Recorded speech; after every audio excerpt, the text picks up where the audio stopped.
Well, there is an important job happening in the Everglades, but it's not very popular. It's called python hunting. Okay, someone has to do it, and as ABC's Andrew Dymburt shows us, some of these python hunters are definitely not afraid to get down and dirty in the weeds.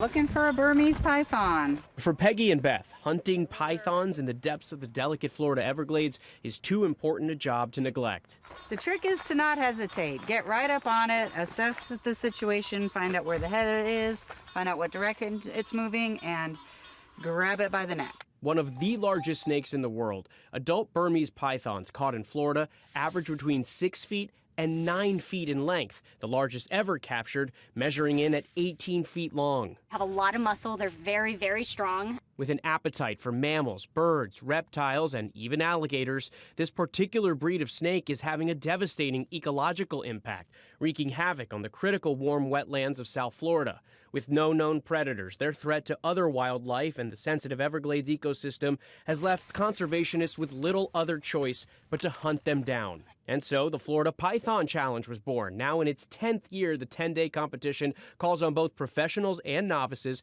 to hunt for one of the largest snakes known to man, in hopes of restoring balance to the fragile habitat and, of course, cashing in on more than $30,000 in prizes. The real point of the challenge is to raise awareness about invasive species and their negative impacts they're having on Florida. We tagged along with veteran python hunters Peggy and Beth in search of these snakes. When you tell people, I'm a snake hunter, what's their first reaction?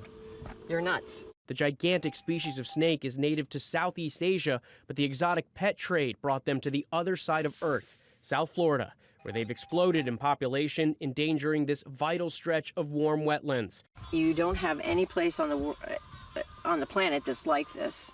And, you know, once it's gone, it's gone. Andrew Dymburt, ABC News, the Florida Everglades.